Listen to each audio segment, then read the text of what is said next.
Do you sometimes, because you do a job where you have to always constantly be looking out for threats, right? Yes. So, are you able to relax? Do you sometimes feel like you need to relax, and are you able to do that? I think we relax when we are off duty. Because like what I'm a CPO, I'm an international close protection officer. Okay. Which means I protect people of high value.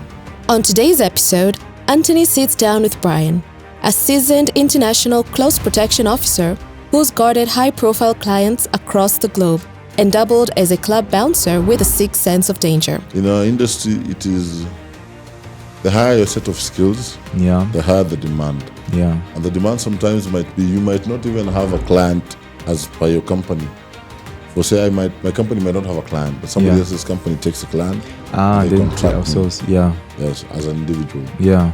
From velvet ropes to diplomatic zones, Brian shares the unseen realities of personal security, the art of anticipation, and what it really takes to stand between risk and safety. Do you sometimes feel like people don't appreciate your job at its just value? This is Breaking Boundaries. Hello. Today we have a very special guest.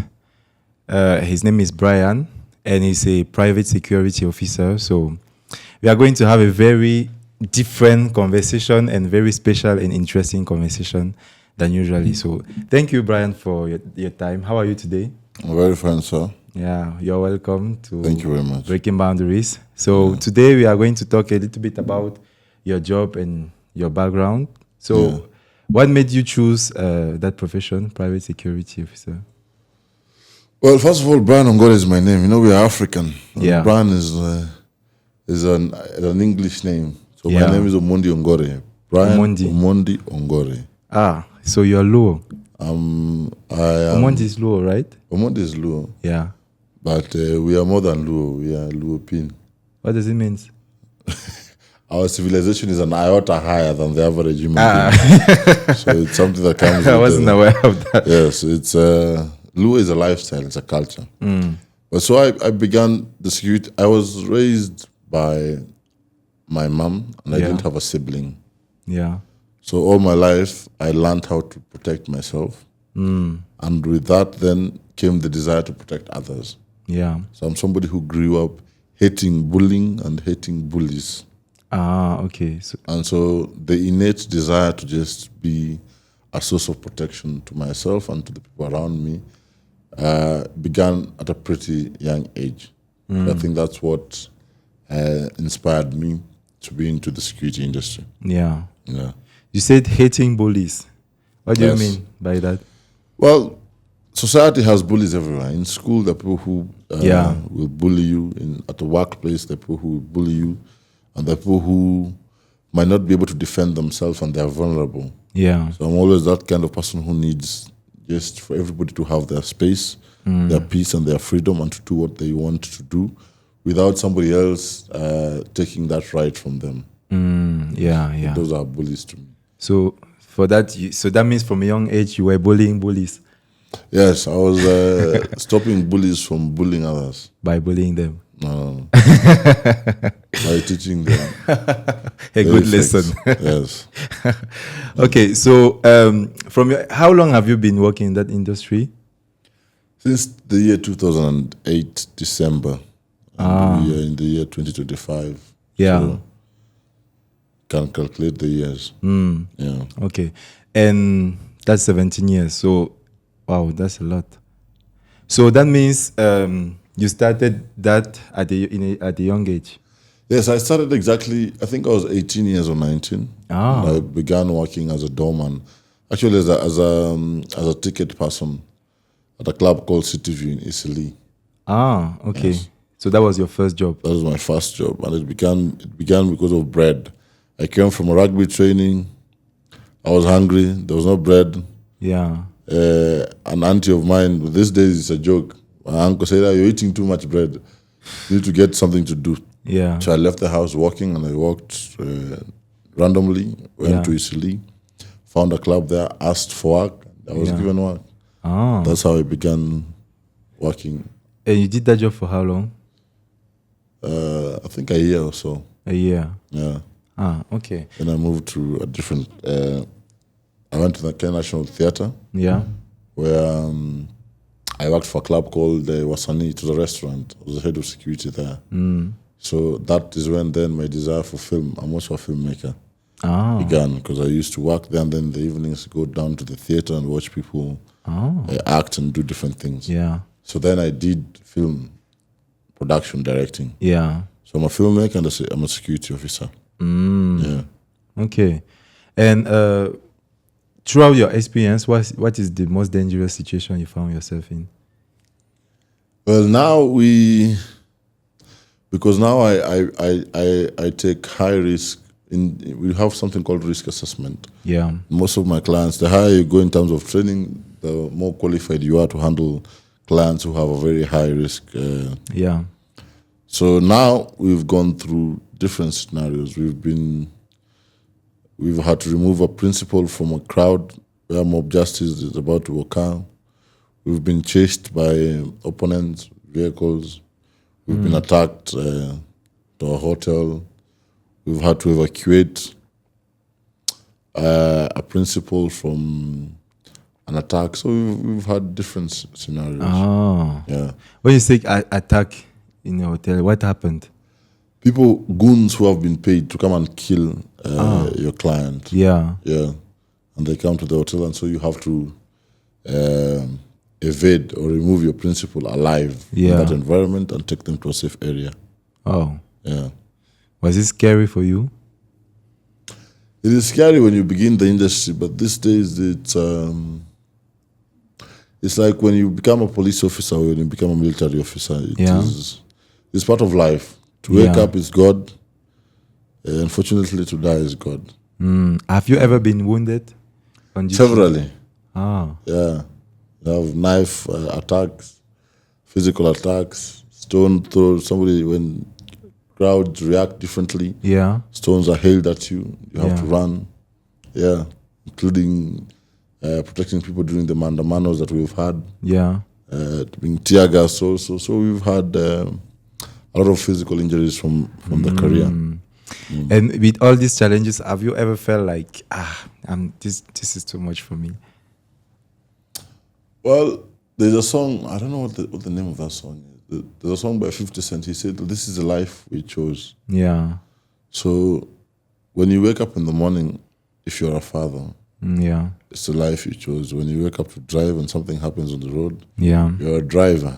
Yeah. You have to deal with it. But tomorrow you won't now stop driving because something happened. Yeah, I understand. For those who are chefs, if you burn a bit in the kitchen, you don't stop becoming a chef because you burnt a bit. Yeah. There are career challenges and career disadvantages, but you live with them because you chose the career. Yeah. Sometimes people like us, it chose us. Ah. Yeah. Have you ever lost someone, like a colleague or someone who was I've lost several colleagues. Ah. I've lost a colleague who was run over in a convoy, and we managed to get the VIP in the vehicle, and then he was hanging outside. Unfortunately, the driver braked, he fell down. The vehicle that was coming behind ran over him. Oh. I've had a partner, a colleague shot, not really a very major gunshot wound, but which led, because of lack of medical facilities, he bled. And by that time, the people that he was around with, we tried our best, but we didn't have enough facilities. Because in security, you also have what we call first aid. So you try and, for a gunshot wound, you pack the wound. Yeah. Then you try and stop the bleeding. But when it's excess, then the vitals go low and then you lose someone. Yeah. Yeah. So we've had three or four. And when this, how do you handle the mental health aspect? Because I feel like it's something that can be challenging for the mental health. So how do you make sure you're still good mentally? Well, I'm a music person. I'm a movies person. Ah. And when you see experiences or things, negative things as part of life, because and you anticipate them. For example, if I am working for you and you are maybe somebody, if I do a background search on you, you're somebody who is not liked in a specific area and I have to take you to that area. Yeah. Or I have to go for things like riots, maybe, and I'm expecting violence. Yeah. And so when it happens to you, it is not an unexpected event. That's why we are trained. We are trained security officers because we anticipate. Yeah, yeah. And the level of anticipation, when the level of anticipation is high, then you train your body and your mind to cope with it. It is very different if somebody were to come here, for example, and cut your hand. Yeah. And you're left paralyzed or you're left without a hand and you're disabled, that one will haunt you forever. Yeah. But if you were to take a panga yourself or a machete and go to where 10 other people have machetes Yeah. and get your hand cut, it's just, those are two different psychological effects. Ah. Yes. Yeah. So as security officers, we rely and we put our trust on God. But when negative things happen, like Jay-Z said, that we hope for the best and we expect the worst. Yeah. Sometimes the worst happens, we pray to God and we move on. Listen to some music, soft music coming. Yeah. Learn your breathing techniques. Have close loved ones, your circle. Yeah, to support you. Yeah, to support you. And then you move on with life. Yeah. Yeah. And you mentioned that your first job was in a nightclub. Yes. So when you had that experience in the nightclub, what from your experience, what causes usually the most the problem the most? Is it alcohol? Is it why do sometimes you have crazy situations in nightclub, fights and everything? Well, that is one, because it's a nightclub and alcohol contains ethanol, and ethanol alters your normal behavior. It's a drug. Yeah. So we have one, and then we have untrained security officers, which I've tried as a national chairman for Security Stewards of Kenya, Yeah. to make sure that our people get proper training under PSRA. So in the country now, we have people who, if you want to work as a security officer, you have to go through some training. Yeah. Then we have egos and alter egos. That's why the training is important. So we're dealing with people who have either used drugs. By drugs, I mean alcohol is a drug. Yeah. Something that alters your normal behavior is a drug. Yeah. So it means they are not in the proper mental space to either de-escalate or be of sound judgment. Yeah. So it's upon you as a security officer to then calm them down. Yeah. So a lot of tension happens because of such things. And then we have ego. And ego is also brought by substance abuse. Yeah. Yeah. So that's why we have issues in the club. So these are the things that cause the most problem. Yes, but our people are trying. Right now, we have reduced the cases that we have of. By problems, I'm hoping you're talking about violence and physical altercations and deaths. So our industry right now is trying, and we have improved, and cases have reduced immensely of violence in clubs and deaths in clubs. Yeah. Yeah. So it's less common now. Yes, but it's like people focus on the negative. So something might happen and then it will be blown out of proportion. Yeah, obviously, But the everyday good stories are never told. So we have security stewards who are every day protecting lives and preventing violence and deaths to happen on a daily basis. But because the society dwells on the negative, if a case or two happen, then social media is all over us. Yeah. Saying, a bouncer killed somebody, a steward killed somebody, this happened, this happened. Yes. But our people are handling and trying their best and are improving every day. Okay. And so you said that now you work for your own company. Yeah, so I work for, I have a company and I have different companies. Okay. In our industry, it is the higher your set of skills, the higher the demand. Yeah. And the demand sometimes might be, you might not even have a client as per your company. For say, my company might not have a client, but somebody else's company takes a client. And they then contract me. outsource. Yeah. Yes, as an individual. Yeah. So I work within the association, I work within my company, and I work for other companies. Yes. Yeah, I understand. Yeah. Okay. And let's go back to the nightclub work, when you were working in a nightclub. Yeah. Because I have a friend who told me he worked in a nightclub. Yeah. And he told me that if you work in a nightclub long enough, it's going to change your perspective on women. So what do you think of that? If you work in a hospital, Yeah. or let's say if you work in a hotel for too long, Yeah. you will change your perspective on hotel food. Does not necessarily mean that hotel food is bad. Yeah. But there are things that you are privy to that other people are not privy to. Yeah. So people who do security in clubs, Yeah. you will find that the revelers who come, Yeah. and also because of different factors, it's a place of having fun. Yeah. People are coming to get loose and unwind. Yeah. So the behavior might not be what you deem as morally fit. And so you might have a very different perspective of people, and you might judge them wrongly because they are coming to an environment where they're relaxed, Yeah. and they are coming to get entertained. So you might see a lady flirt here, a lady get drunk and fall down there, a lady leaving the boyfriend after a disagreement Yeah. and going with another person. So yes, they can change the way you perceive things, but that you should not judge people based on that small instance, a particular incident. Yeah. Yes. Okay. And do you sometimes, because you do a job where you have to always constantly be looking out for threats, right? Yes. So are you able to relax? Do you sometimes feel like you need to relax, and are you able to do that?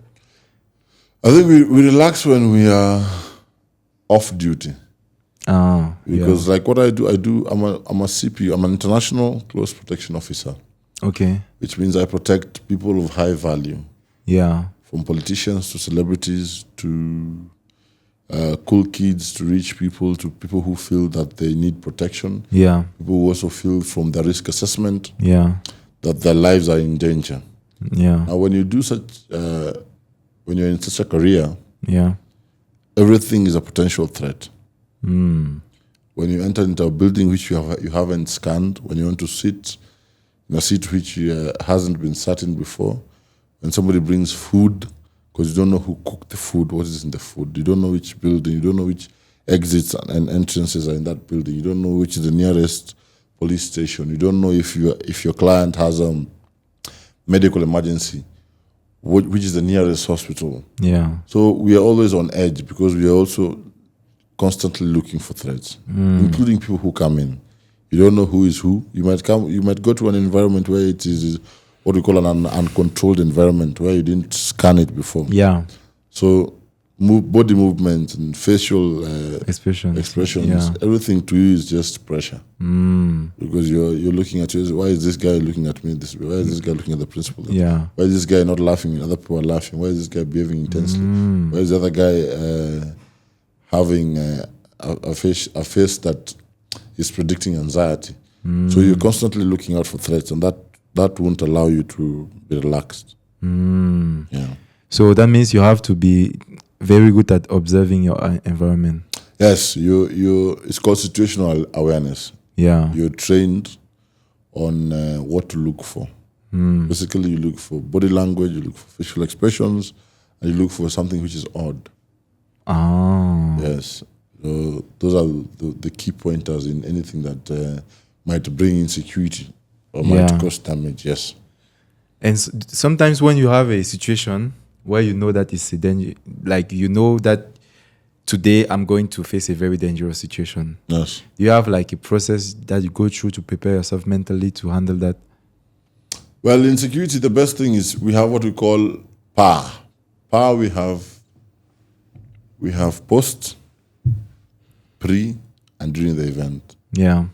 So you have to plan where you're going to, which route you're going to use, what vehicles you're going to use, who you're going to see, how you're going to come out of that place. So it's reactive, active, and reactive. So when you plan everything in security, then you're calm.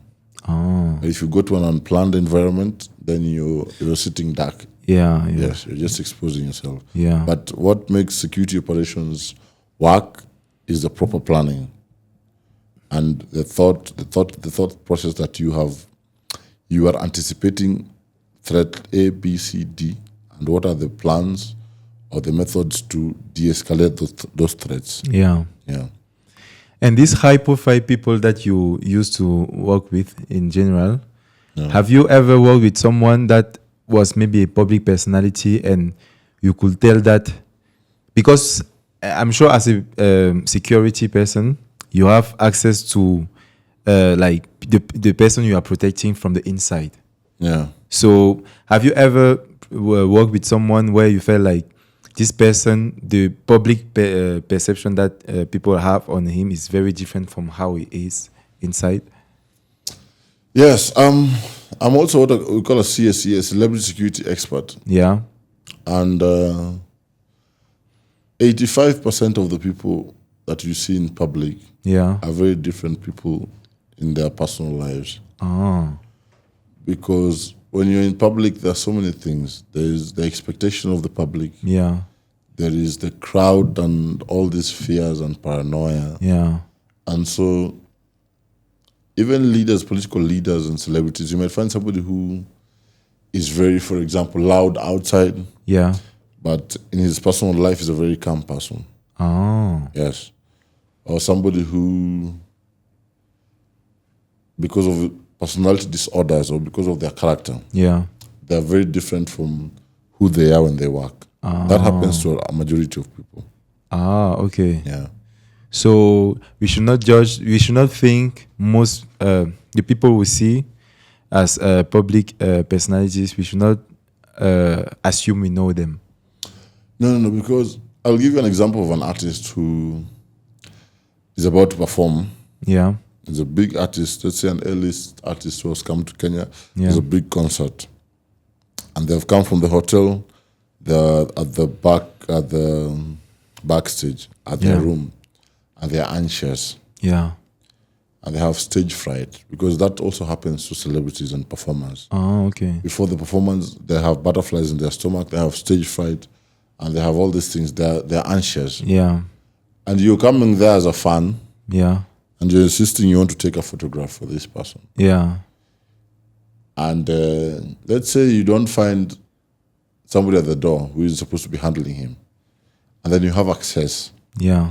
And then when you get to him, he shouts at you. Ah, yeah. He uses the F word. You go, Bana, you go away. Yeah. When you go back, you're going to tell people, that guy is rude. He doesn't like people. Yeah. He insulted me, and he told the security, maybe officers, to take me away from there. Yeah. You're looking at your interaction with him, but you're not analyzing his The context. interaction Yeah. and what made him to act the way, Yeah. because he's a human being. Yeah. Sometimes maybe he's from the stage and he's tired. He just needs to catch a breath like 10 minutes before he can maybe freshen up and then come out to people. Yeah. So you will see him and say, no, this guy has attitude, or this guy is what. Oh. Yes, and sometimes somebody maybe he's with his family, Yeah. and paparazzi is there and he's polite to you. He doesn't want to react bad in front of his family. Ah. Maybe you're pissing him off, Yeah. and you know for a fact that what you're doing is not good. Yeah. But then you will go there saying, this guy, man, is a very calm guy. Ah. He's a weak guy, or maybe he's a coward. But he might be looking at, if I act, we have cameras. Yeah. What are the effects and what are the consequences of me acting the way I act? But maybe if you were to leave him with you, he will beat the hell out of you. Yeah. So they act differently because of The context. the context they're in, the name, also the positions that they hold. Yeah. Yeah.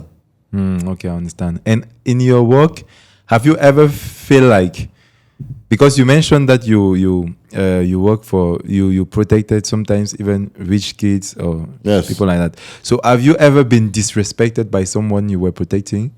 That comes, a majority of people have that, but at the same time, we have limits of what we can't go beyond. Yeah. What now goes beyond your human dignity. Yeah.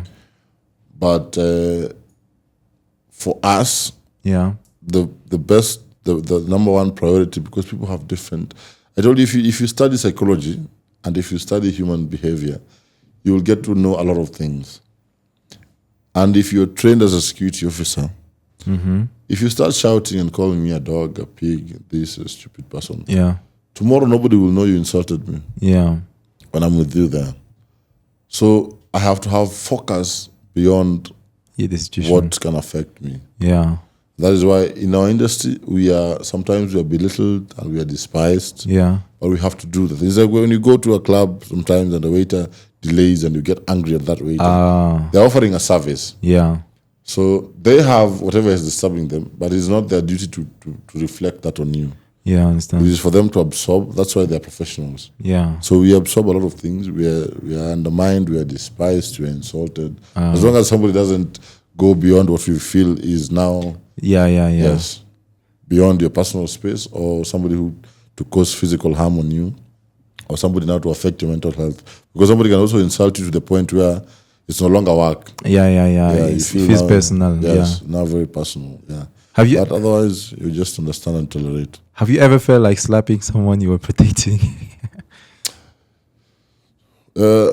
Clients have a problem. When we do risk assessment, Yeah. if you hire me to protect you, Yeah. there are things you might want to do because that Yeah. is your life. But there are things that I might see that are not conducive, For security. yes, for your safety. Yeah. So a lot of times we disagree with clients based on that. But if you have a client who understands that the reason I'm here is to protect you, because normally I will not come to your life without you looking for me. Yeah. And we don't walk in the streets telling people, "Hi, my name is Brian. I'm a security officer. Can I please protect you?" Yeah. No, it's for you to see, I need a security officer. Then you and look then you for will one. contact, and then somebody Yeah. will refer you to me. Yeah. So when I'm coming to you, I'm giving you solutions Yeah. that sometimes might not go well with you. You might want to go to a certain club, for example, at night, and I'm thinking that club hasn't been sanitized. I don't know who is there. I don't know what the glasses are there. I don't know who is serving drinks there. I don't know who is cooking food there. Yeah. So a lot of things are going through my mind. Yeah. You might want to use a specific vehicle. Me, I'm thinking that vehicle, even if somebody were to create a barrier in front of us, I can't go through. With that vehicle. Yes. So there are specific drills that we use in safety, even in defensive driving. So there are reasons as to why a client might make you angry. It's because you want to do their job and their interests are conflicting with how best you can do Your job. the job. So basically, they are making your job harder, difficult Yes. by exposing themselves. Yes. So you mentioned human nature. What did your job taught you about human nature? Well, you're told to. That is basically human behavioral science. Yeah. And in physics, for every action, we have a reaction. A security officer, for you to have a reaction, you have to know the reason for the action. Yeah. So somebody might, for example, be aggressive towards you. If you give the same energy towards them, you will fail as a security officer. Yeah. That's why our job is always to de-escalate. So human behavioral science tells you that every human being acts the way they act for a specific reason. You might have a disagreement with your girlfriend, and you come here and you project that on me. Yeah.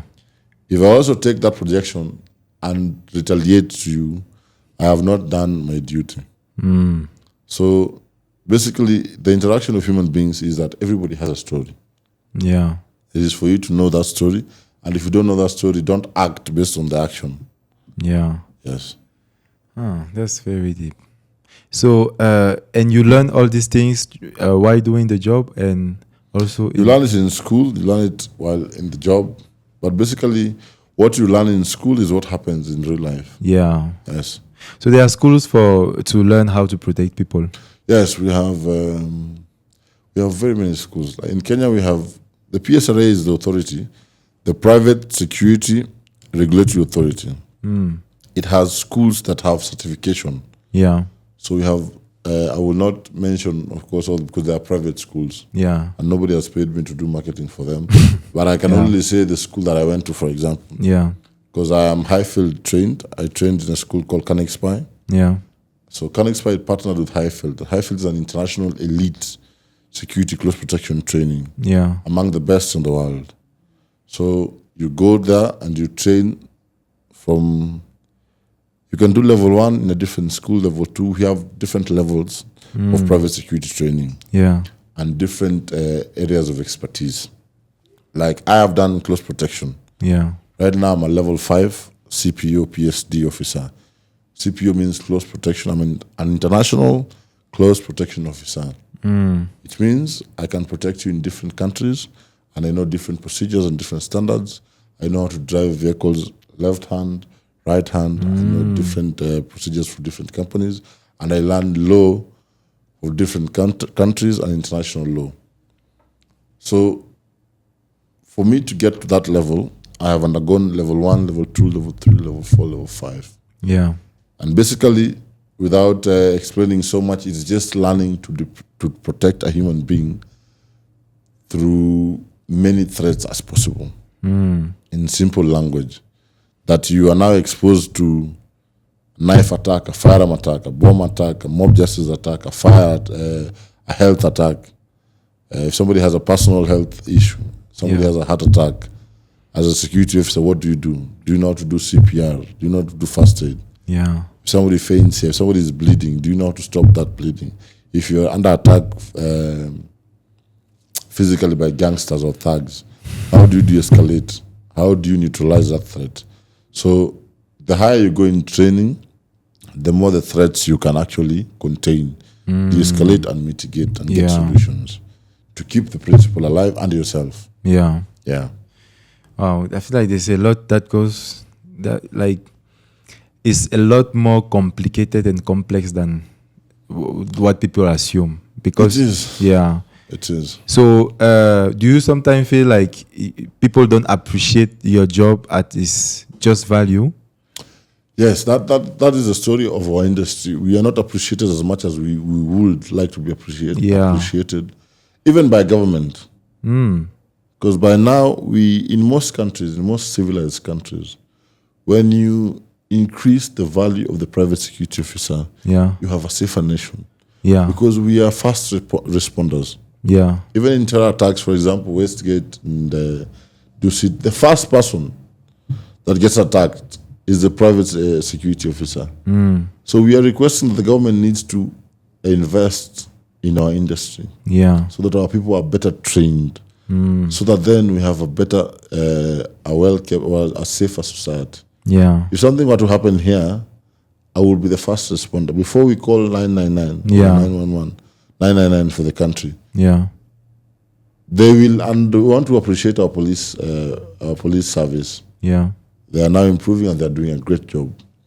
But their reaction time, for them to come here, it will take somebody who should have controlled or contained before you call them the situation. That's why investing in private security is key and it's very useful. Yeah, I understand. And have you ever been in a situation where you felt like you have to choose between your values or your morals and what your client wants you to do? All the time. All the time. All the time. It gets back to, if you're not okay with something, you will not be able to protect the client well. Because security starts with yourself. If I'm in an environment where what I'm exposed to is beyond what I can contain as an individual, my character, my ethics, and my morals, then my mind will not be fully, because you're basically sacrificing, or you're willing to give your life to protect somebody else's life. So if that person does not understand and does not make you comfortable, you will not perform your duties 100%. Because you'll be conflicted. Because you'll be conflicted. So most of the times, if you see there's a conflict of interest, or there's something you're not agreeing on, you better give somebody else that job who will perform it best. Because you're most likely to perform 100% more efficiently if you're comfortable with the client and they're comfortable with the rules that you've set and your modus operandi and your agreement, basically. And have because in your job you're constantly exposed on the dangerous side of the world. Yeah. So when you started your career, if you look at your worldview before and after, has it changed? Did your career change the way you see the world? Very. Being in the industry and training in the industry gives you, the number one thing is situational awareness. By situational awareness means the way you view life is very different from the way other people view life. Yeah. Yeah. So you're always looking at things that can cause harm and how to prevent them. Even when you are not on duty. Even when you're not on duty. For example, I will not be comfortable in extremely crowded places with one exit or one entry. I will not be comfortable in an environment where there is no fire measures, there's no fire extinguisher, there's no fire blankets. I will not be comfortable in an environment where there is a lot of things that are not kept well that can cause danger or hazardous things. So we look at things very differently. You look at things it's the way a filmmaker looks at a movie. I've said I'm also a filmmaker. You look at a movie, when you watch a movie as a fan or as a film lover, you're looking at it to be entertained. But when a filmmaker watches a movie, they are looking at it as a film critique. You're looking at shadows in a scene. Yeah. You're listening to the ambient sound. You're looking at continuity. You're looking at the dialogue. You're looking at there's so many technical aspects that you're looking. Basically, the 5 C's. You're looking at the camera work. You're looking at the continuity. You're looking at the casting. You're looking at different things. So, but the other person is just looking at it for entertainment. There's the same way security looks at life. When we enter into a building, we're looking at different things. I'm looking at the best position to sit. I'm looking at, am I sitting far from windows where I don't know the other building, who is there? Yeah. What are the exit routes? What are the entrance routes? Who is serving? Is the floor slippery? Is the floor, can the floor cause injury? Are there any sharp objects?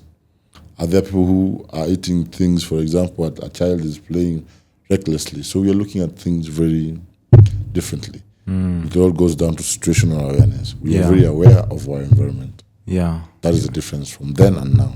Has it ever happened that you had such a long time without any incident that you lost or slightly like your situational awareness diminished because you stayed for so long without any incident? Well, the essence of training, in Swahili we have a word called mazoezi. Okay. Mazoezi, from the word kuzoea, it is when you train, you're putting yourself in that scenario, even without the scenario itself being alive. Yeah. So the fact that we train, and you train in the range, and you train at the gym, you train with equipment, you train with your fellow martial artists, you're constantly looking and training and keeping yourself on the edge. So your mind will never relax fully unless you don't train. Because if you don't train, then you're just in a comfortable environment. Yeah. But if you don't train, if I train and tomorrow I'm in the gym, my sparring partner will try to do something that I will have to counterattack. Yeah. I will go to an environment where I'm doing evacuation drills with my other colleagues, and I will keep the incidences and the scenarios alive in my mind. So I'll always be on edge. So that means you constantly train. Yes. You have to. You have to train. You have to read. You have to train. You have to put yourself in an environment, because the way you can call me for an interview is the same way I get calls for jobs. I'm called, hey, where are you? I'm in Nairobi. Okay. There's a flight at Wilson Airport in the next 1 hour. Yeah. Pack a bag for 4 days. Go. You leave Wilson, you come home, you're sitting 2 days, you get a call. Yo, there's somebody who wants to vie for a governor. He wants to become a governor in a specific county. He wants to be taken home. We go. There's a corporate coming in. There's a concert coming in. We go. So we're always active. We're always on duty. And you work with a lot of high-profile people. Yeah. So what is, in your experience, from what you observed, what is the biggest difference between these high-profile rich people and the regular people? Well, the higher you go, the cooler it becomes. People view them for what they have. And society will need you the way they view men. Men are loved because of what they provide. Yeah. And most celebrities and politicians and people of high value, and all human beings are high value. Or we're talking about monetary high value or positions of power. Yeah. They will have a lot of people around them Yeah. who may not necessarily be there for their interests. So that is why the element of us, trained security officers, who are able then to do that for them. And there are so many things that they can do. Now in the world of brand promotion, you might find somebody can do a harmless mistake like liking a t-shirt that is not part of his brand that supports him, or a brand that pays him. Or the way you see when Ronaldo goes to what Ronaldo did with Coca-Cola, when he removed the Coca-Cola. Yeah. So everything you do when you're at that high level is very sensitive. Yeah. And most of the people who are around you are there for their own interests. Yeah. So the best person you can trust is the security officer, because he's looking for your interest, Yeah. and for your safety. Yeah. And because regular people, we tend to see these rich people or powerful people like their life is so nice, like they don't have any problems. From your observation, are there some things that you notice that they struggle a lot with? Well, I'm not lying to you, money is good. Money is very good. Money is very good. But like in all, we have different challenges. Because like I've said, the higher you go in terms of monetary value, the less people that you have that you can trust. Yeah. Because there are people who are extremely rich that even the wives that they've married, they're just married to people who love them because they have money. And their staff are just there because of the money. Yeah. So sometimes you even lack somebody you can genuinely talk to. And sometimes they lack people who can be honest with them and just tell you, oh bro, in that situation you messed up. Yeah. And that shirt does not look nice on you. Because how do you tell a governor that shirt does not look nice on you? If he chases you away, he tells you, okay, you're fired. So that's the problem. The higher you go, the higher the ladder is in terms of accomplishments and success. Yeah. Is that you leave a lot of original people, true people behind. And then everything that you do is interpreted very differently. Yeah. So your life becomes kind of robotic, like you use that human connection side. Yes. In public office, if you're the governor and something chokes you and you spit on the floor, or you spit on the street, they say the governor is just spitting aimlessly. Yeah. He does not care about the environment. Maybe you are dying and you're choking. Yeah. Understand? Yeah. If you're tired and you're fatigued and you think, let me just go out and have an unwind, just relax. So they see you dancing. Somebody will say, this is our money, my friend. Yeah. This guy is dancing with our money, he's eating our money, just dancing and celebrating with women. They don't understand. Maybe you've had an extremely tiresome day. Yeah. If something pisses you off, it's normal human behavior. You might get angry. If you get angry, they'll say, oh, you see, this is the kind of governor you elected. This is the kind of person you gave power to. See the way he's reacting. So you have to always, it's like put a different face for the sake of that office. You have to kind of create a persona to be able to deal with the outside world. Yes, which is basically kill the emotions true and self. the truth itself. Yeah. Yes. I've observed that security officers, they always have that stern look, like they don't have emotions, like they always look cold. Is it something you learn, or is it that cold people want to do security? Well, like I've said, when you're analyzing, security has different things. In CPO, we have surveillance, counter-surveillance, and these things, it's processing intelligence and processing information. Yeah. So you see, when you're smiling because you're enjoying the event. Yeah. But me, I can't enjoy the event like you, because I'm seeing, is this guy armed? Yeah.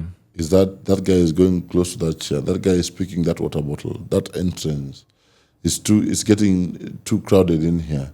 Do we have a safety place? Do we have an exit procedure? Yeah. So the things I'm thinking of and the things you're thinking of are very different.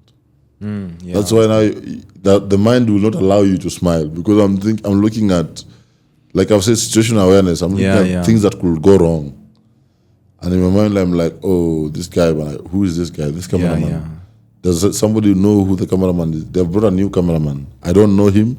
I don't know what his background is. I don't know what he's carrying. He has a huge bag. Maybe he has just lenses. Yeah. But to me, I'm thinking, what if there's a firearm there? What if there's a knife there? What if there's a grenade there? So that's why security officers, most of the time, you'll find them very stern, because they're trying to read your intentions and they're trying to see what could go wrong in that environment. Oh, that's why. Okay. And are you allowed to carry weapons? Well, in Kenya, we have the weapons that we are allowed to carry under PSRA Act number 13 of 2016 are two: the baton and the pepper spray. That's it. That's it. For private security officers, if you have a firearm, that is for your own protection. But you cannot carry it on duty. You carry it to protect yourself. If I'm protecting Okay, I understand. you, I cannot leave myself at home and come and protect you. Yeah. So if a threat comes, Yeah. and it's directly, it happens that I'm with you, and the threat also comes to my life. Yeah. I have to protect my life. Yeah, I understand. You understand? Yeah. But we are trying to see if we can pass a bill or propose a bill in Parliament so that our private security officers are also armed with firearms. Yeah. But that is not yet the case in the country. Okay. I understand. Yes. But in other countries like Uganda, we have watchmen and guards who have firearms. But in Kenya, we only have the police and the armed forces and the NPR, the National Police Reservists. Okay. So we are yet to have private security officers allowed to carry weapons for the sole reason of protecting others. Yeah. Yes. You can be a private security officer and have a firearm to protect yourself. But not for the job. Yes. Okay. If something happens when you're in the job and that threat comes to you, then you use that firearm to protect your life. You see, but it has to be for the protection of your life. Yeah. You cannot say that I used my knife or my whatever to protect somebody else. Yeah. So those are the challenges that we have in the industry. That I think that we need to work on. Yeah. Yeah. And what do you love the most about the job? Well, you travel a lot. Oh. Like me, the job has allowed me to go to very different places. I wake up in the morning without knowing I'm just on the sofa set, and the next 1 hour I'm in a chopper. The next 1 hour I'm in Mombasa. The next time I'm in another country, Europe, I'm traveling. The next moment I'm eating in a 5-star hotel. The next moment I'm meeting a billionaire somewhere.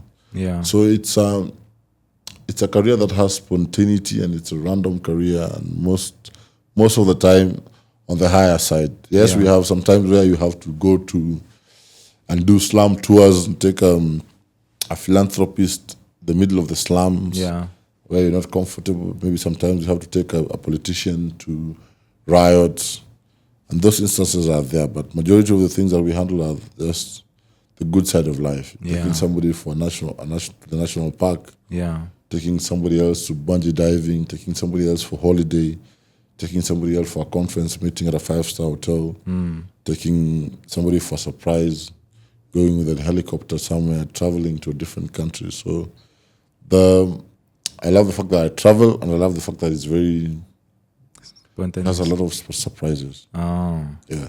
And then you get to enjoy things that people in your normal life will never enjoy. Yeah, definitely. Yeah, because you sleep in the best hotels with the clients. You travel in the best vehicles with the clients. You eat the finest foods, drink the best. Yeah, and you meet the highest of the people. Yeah. Yeah. Okay. That's very interesting. What about the bad side? The backside is anytime you're working threat. Yeah. And you get enemies that you have no issue with. I might be protecting somebody, and because of the fact that I'm protecting somebody, their enemies automatically become my enemies. Yeah. Because for them to get to him, they have to go through you. They have to go through me. Yeah. And sometimes you do not know, and you're never prepared 100%. Yeah. That's why even American presidents, some of them have had assassination attempts. Yeah. You might think you have done everything and you've done, but the backstory, but you can never predict the mind of a villain 100%. Yeah. So you're constantly vulnerable, you're constantly exposing your life and you're constantly at risk of getting harmed, getting kidnapped, getting killed. Yeah. Yeah. So even your family. That's why sometimes we try to keep our family as far as possible. What do you mean by even your family can? Yes. Ah. So somebody can come to you and say maybe Yeah. they're protecting an artist, and that artist has a song that when he releases will be a bigger song than the other person's song. So that person wants to stop that song from coming to, and you're in the studio with them, and then when you go home, maybe you're given, for example, maybe a flash disk or some laptop Yeah. to go with, and then the principal goes to sleep. So the enemies will come to you, Yeah. and they will come to you in whatever environment you're in. If they trace you to your home, it means Your you're family. vulnerable and your family is at risk. Yeah. Yeah. Yeah. So there's no way you can predict. I can't predict Yeah. even the next 2 hours from now. Yeah. I can't predict where I am because I cannot get a call and I'm needed anywhere. Yeah. Ah, that's very. I just have my go bag, Yeah. carry it, and I'm off. Okay. Thank you very much for the interview. Thank you for answering the questions. So you mentioned that you have a company. So how can people join you, like contact you if they need protection services? Yeah, so for now, because like I've said, I'm under different organizations, Yeah. but I can maybe just share my number Yeah. so that in case anybody wants to get a hold of me or for security reasons or for advice or for Yeah. training, they can contact me. Okay. Okay. So my Kenyan cell number is